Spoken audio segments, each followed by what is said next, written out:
नमस्ते मित्रांनो, मी अजय डोळे. सर्व विद्यार्थी मित्रांचं पुन्हा माझ्या या यूट्यूब चॅनलवरती स्वागत करतो. तर मित्रांनो, आपण इयत्ता 10वीचे राज्यशास्त्र हा विभाग अभ्यासत आहोत. मित्रांनो, मागच्या प्रकरणामध्ये आपण संविधानाची वाटचाल याचा अभ्यास केला. आज आपण बघणार आहोत प्रकरण दुसरे, निवडणूक प्रक्रिया. तर मित्रांनो, संविधानाची वाटचाल हे प्रकरण अभ्यासत असताना आपल्या असं लक्षात येईल की भारताच्या संविधानाला मान्यता मिळाल्यानंतर जे संविधान लागू झालं त्या संविधानामुळे भारतातील लोकशाही दृढ होण्यास खूप मदत झाली. आणि मग संविधानाच्या वाटचालीमध्ये संविधानाच्या भूमिकेत जर आपण पाहिलं तर संविधानाने सामाजिक परिवर्तनाच्या दृष्टीने महत्वपूर्ण असे बदल, कायद्यांमध्ये काही दुरुस्त्या करून सामाजिक परिवर्तनाच्या दिशेने आधुनिक भारत घडवण्यासाठी संविधानाने आपली महत्वाची भूमिका बजावलेली आपल्या लक्षात येईल. तर मित्रांनो, आज आपण बघणार आहोत प्रकरण दुसरे, निवडणूक प्रक्रिया. तर या निवडणूक प्रक्रियेमध्ये आज आपण बघणार आहोत निवडणूक आयोगाचे महत्व, याचबरोबर निवडणुकीत प्रत्येक मतदाराने मतदान करणे ही एक संविधानात्मक जबाबदारी आहे, ही जाणीव निर्माण व्हायला पाहिजे. निवडणूक प्रक्रियेत जनतेची महत्वाची भूमिका असते हे आपण समजून घेणार आहोत. बघूया आपण सुरुवातीचे काही मुद्दे. तर पहिला मुद्दा आहे मित्रांनो आपला निवडणूक आयोगाचे महत्व.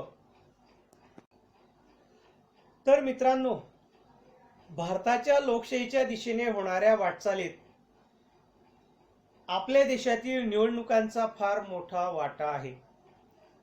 निवडणुका आणि प्रतिनिधित्व या लोकशाहीशी संबंधित अत्यंत महत्वाच्या प्रक्रिया असून निवडणुकीच्या माध्यमातून लोकप्रतिनिधी आपल्या देशात निवडले जातात. आपण प्रतिनिधित्व स्वरूपाची, प्रातिनिधिक लोकशाही स्वरूपाची राज्य व्यवस्था स्वीकारलेली आपल्याला माहितीच आहे. तर मित्रांनो, निवडणुकांमुळे सत्ता परिवर्तन हे शांततेच्या मार्गाने होत असते. वेगवेगळ्या पक्षांना राज्यकारभाराची संधी मिळत असते.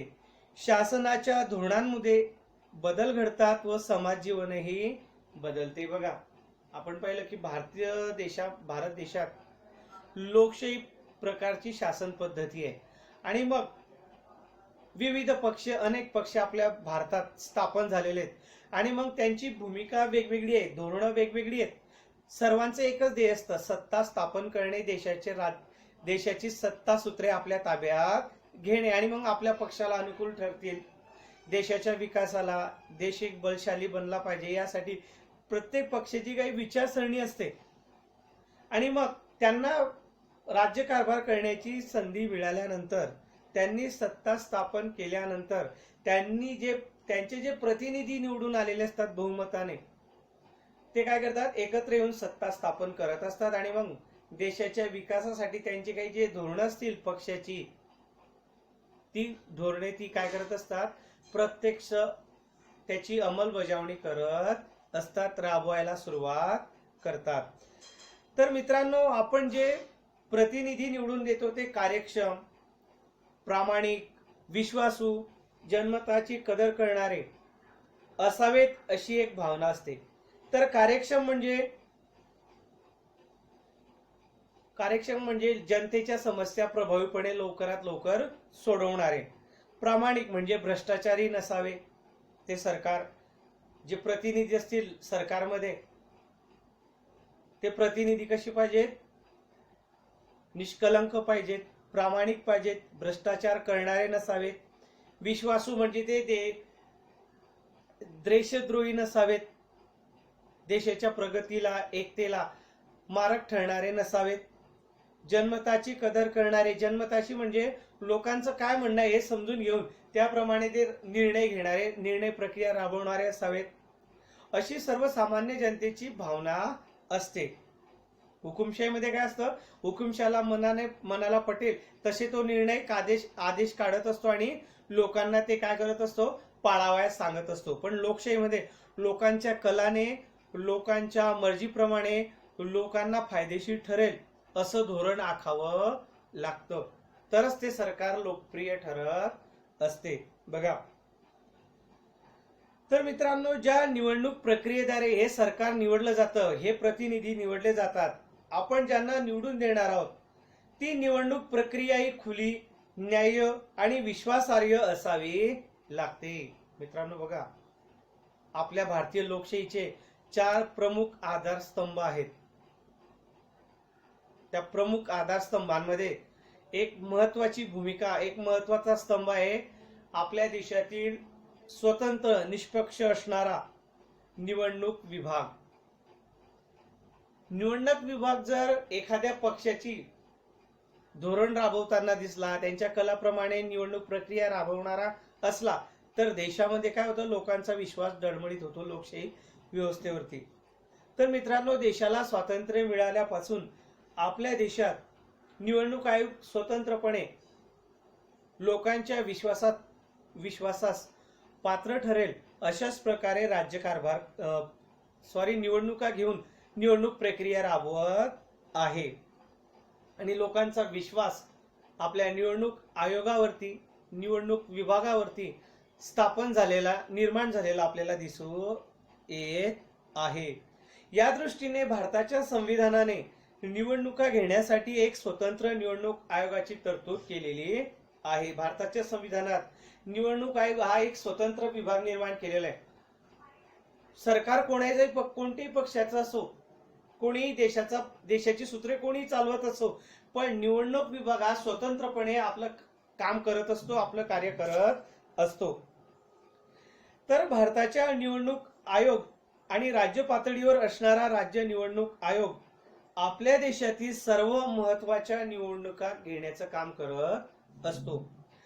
या निवडणुकीच्या तारखा घोषित करण्यापासून ते निवडणुकांचे निकाल जाहीर करेपर्यंतची सर्व निवडणूक प्रक्रिया निवडणूक आयोगाच्या मार्गदर्शनाखाली आणि नियंत्रणाखाली चालत असते.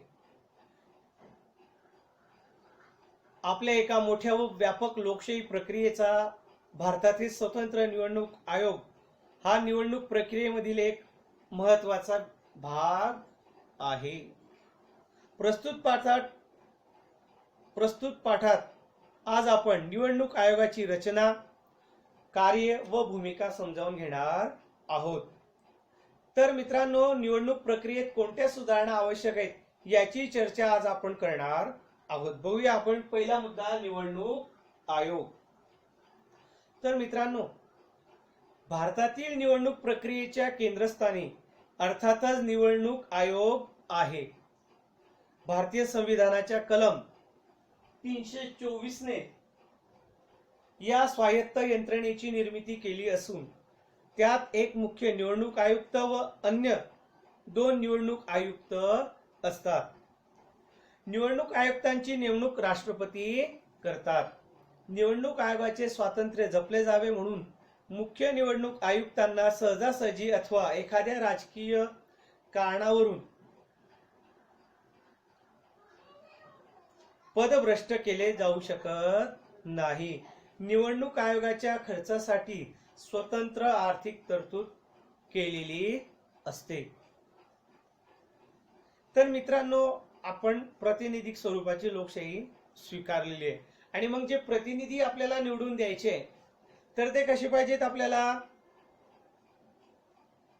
प्रामाणिक, विश्वासू, जनमताची कदर करणारे पाहिजे की नाही.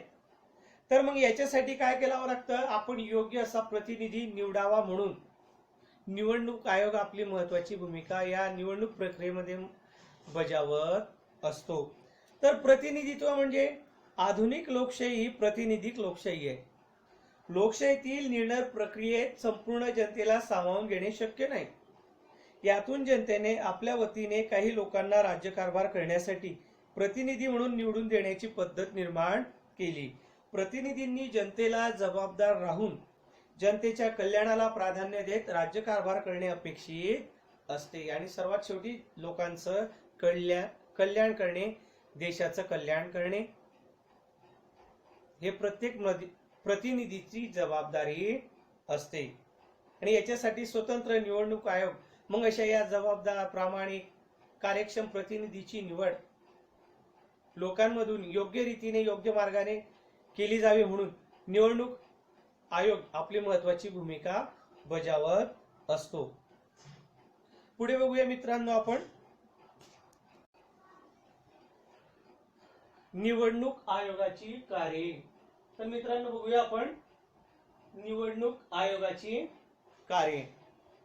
तर मित्रांनो निवडणूक आयोग स्वतंत्र आहे, पण या निवडणूक आयोगामध्ये निवडणूक आयुक्त आणि 2 उपायुक्त सोडल्यास त्याला जे कर्मचारी लागत असतात ते सर्व कर्मचारी कोणत्याही स्वरूपाचे त्याला उपलब्ध नसतात.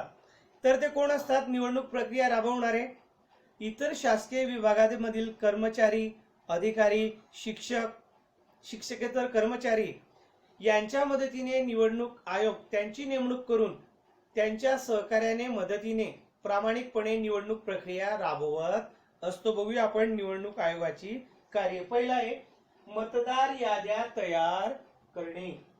तर मित्रांनो आपल्या भारतीय संविधानाने देशातील प्रत्येक 18 वर्ष पूर्ण झालेल्या नागरिकाला मतदान करण्याचा अधिकार दिलेला असतो.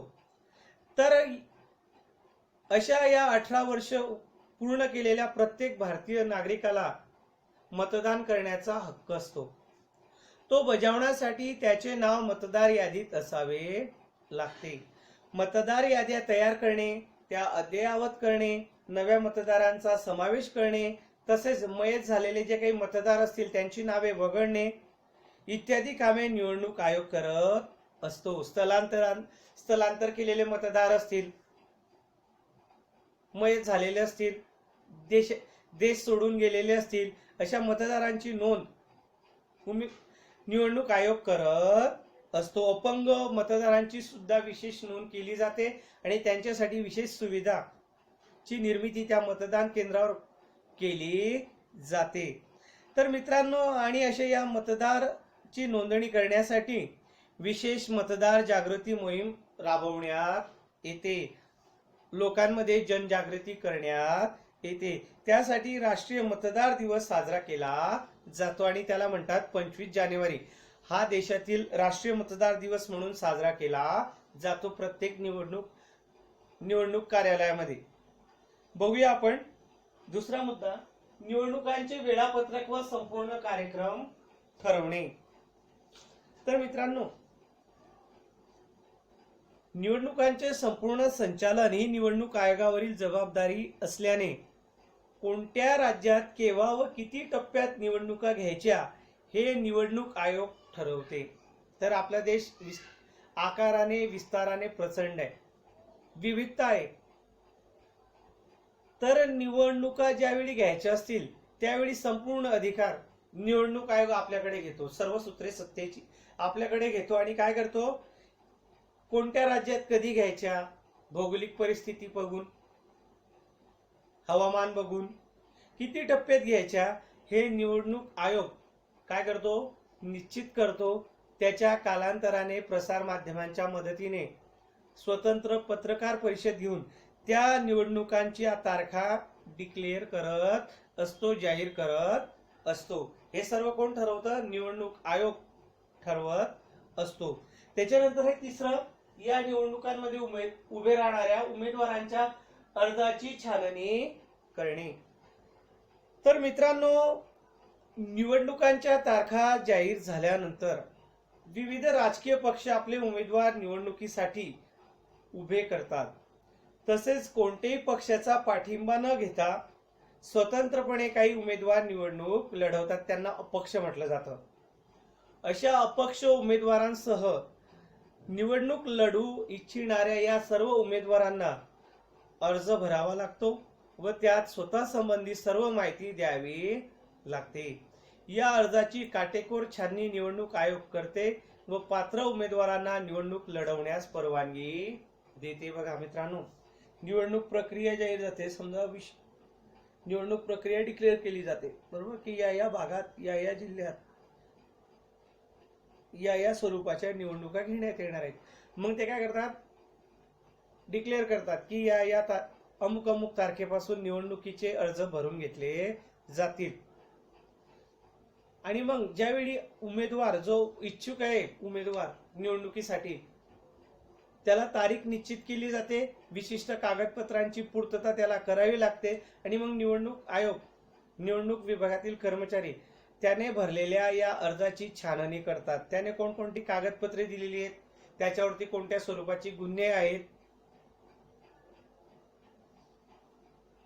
याची सर्व छाननी निवडणूक आयोगामार्फत केली जाते. आणि मग त्याचा अर्ज स्वीकारला जातो.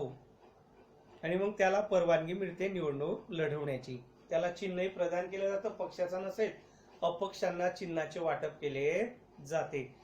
त्याच्यानंतर बघूया आपण पुढचा मुद्दा, राजकीय पक्षांना मान्यता देणे. तर मित्रांनो, आपल्या देशात बहुपक्ष पद्धती आहे. बहुपक्ष म्हणजे अनेक पक्ष, तसे नवे नवे पक्ष निर्माण होतात. पक्षांमध्ये फूट पडून नवे पक्ष अस्तित्वात येतात. अशा सर्व पक्षांना निवडणूक आयोगाची मान्यता आवश्यक असते.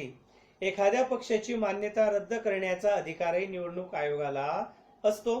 निवडणूक आयोग राजकीय पक्षांना निवडणूक चिन्ह देत असते. मित्रांनो, जर समजा एखाद्या पक्षाला राज्य किंवा राष्ट्रीय मान्यता मिळवायची असेल, तर कोणत्या स्वरूपाची निवडणूक होणार आहे, त्या निवडणुकीमध्ये त्यांना काही पर्सेंटेज मतं मिळवावी लागतात, उमेदवार निवडून आणावे लागतात, तरच त्यांना राष्ट्रीय किंवा प्रादेशिक मान्यता मिळत असते. निवडणूक आयोग ती प्रदान करत असतो. पुढच्या टप्प्यात समजा जर ते निवडून नाही आले त्या प्रमाणात त्यांचे प्रतिनिधी, तर त्या पक्षाची राजकीय जी मान्यता मिळालेली असेल कायदेशीर, ती रद्द करण्याचा अधिकार निवडणूक आयोगाला असतो. त्याच्यानंतर बघूया आपण पाचवा मुद्दा, निवडणुकी संबंधी वाद सोडवणे. तर मित्रांनो, निवडणुकी संबंधी काही वाद निर्माण झाल्यास ते सोडवण्याची जबाबदारी निवडणूक आयोगावर असते. त्यानुसार एखाद्या मतदारसंघात पुन्हा निवडणुका घेणे अथवा उमेदवाराची अपात्रता घोषित करणे ही कामे निवडणूक आयोगाची आहेत आणि ते आपली तो प्रभावीपणे बजावत असतो, करत असतो. तर मित्रांनो, निवडणुकीमध्ये अनेक वाद निर्माण होतात. आपल्याला माहिती असेल, निवडणूक आली म्हणजे की आरोप केले जातात. काही अंशी खरे असतात, काही खोटे असतात. लोकप्रियता मिळवण्यासाठी एखादा आपला समोरचा जो प्रतिस्पर्धी उमेदवार असेल त्याला पराभूत करण्यासाठी त्याच्यावर खोटे नाटे आरोप केले जातात निवडणुकांमध्ये. आणि मग ते आरोप खरे आहेत की खोटे आहेत हे निवडणूक आयोग पडताळून पाहतो. त्याने कोणकोणत्या स्वरूपाची माहिती भरलेली आहे, कागदपत्रे जोडलेली आहेत याच्यावरून. जर समजा एखाद्या समोरच्या प्रतिस्पर्धी उमेदवाराने त्याच्या प्रतिस्पर्धी उमेदवारावरती आरोप केले की हा खुनी आहे, दरोडेखोर आहे, गुन्हे आहे, नुसते आरोप करून चालत नाही, तर पुरावेही द्यावे लागतात. आणि जर समजा तो खरंच तो त्याच्यावरती त्या उमेदवारावरती फौजदारी स्वरूपाचे गंभीर स्वरूपाचे गुन्हे असतील, तर निवडणूक आयोगाला अधिकार असतो त्याची निवडणुकी त्याला उभं राहू द्यायचं की नाही, त्याला उमेदवारी द्यायची की नाही, हे निवडणूक आयोग ठरवत असतो. त्याचबरोबर मित्रांनो, अनुसूचित जाती व अनुसूचित जमातींसाठी काही मतदारसंघ राखून ठेवले जातात. आणि मग या अनुसूचित जाती व अनुसूचित जमातींसाठी जे काही मतदारसंघ राखून ठेवलेले असतात, ज्या काही राखीव जागा ठेवलेल्या असतात, या जागांवरती त्या अनुसूचित जाती किंवा त्या संवर्गाचे उमेदवार उभे न करता किंवा उभे न राहता दुसऱ्याच समूहाचे किंवा संवर्गाचे उमेदवार उभे राहतात. आणि मग ते सांगतात की मी या जातीचा आहे, तो असतो वेगळ्या जातीचा, आणि तो सांगत असतो की मी या जातीचा, मला निवडणुकीला उभं राहू द्यावं. मग समोरच्याला डाऊट येतो, शंका येते, संशय निर्माण होतो. त्यावेळी तो विचारतो की हा उमेदवार आमच्या समाजाचा नाहीये, जातीचा नाहीये, याला तुम्ही कसं काय निवडणुकीला उभं करू दिलं. त्यावेळी निवडणूक आयोग सर्व कागदपत्रांची तपासणी करतो आणि त्याला मग सूचना दिली जाते की तू निवडून आल्यानंतर त्याचा दावा मान्य केला जातो. त्याला विशिष्ट कालावधी दिला जातो. त्या समूहाचं जातीचा दाखला, व्हॅलिडिटी सर्टिफिकेट त्याच्याजवळ आहे की नाही व्हेरिफिकेशन करण्यासाठी त्याला संधी दिली जाते. जर समजा तो सिद्ध करू शकला नाही, अनुसूचित जातीचा किंवा अनुसूचित जमातीचा तो व्यक्ती नाहीये निवडून आलेला, ते खोटं निघालं, तर तो निवडून आलेला असेल त्याची उमेदवारी रद्द करण्याचा अधिकार निवडणूक आयोगाला असतो. पुन्हा त्या ठिकाणी निवडणूक घेतली जाते. मित्रांनो, सर्वच राजकीय पक्षांना निवडणूक चिन्हे दिलेली असतात. मतदानाच्या वेळी आणि मतमोजणी करताना राजकीय पक्षांचे अधिकृत प्रतिनिधी त्या ठिकाणी प्रत्यक्ष हजर असतात, काही गडबडी होऊ नये म्हणून, पक्षपातपणा होऊ नये म्हणून. याचबरोबर दूरदर्शन, आकाशवाणी या प्रसार माध्यमांवर आपली बाजू मांडण्याची सर्व मान्यता प्राप्त पक्षांना समान संधी दिली जाते. त्यांच्या पक्षाच्या आकारावरून,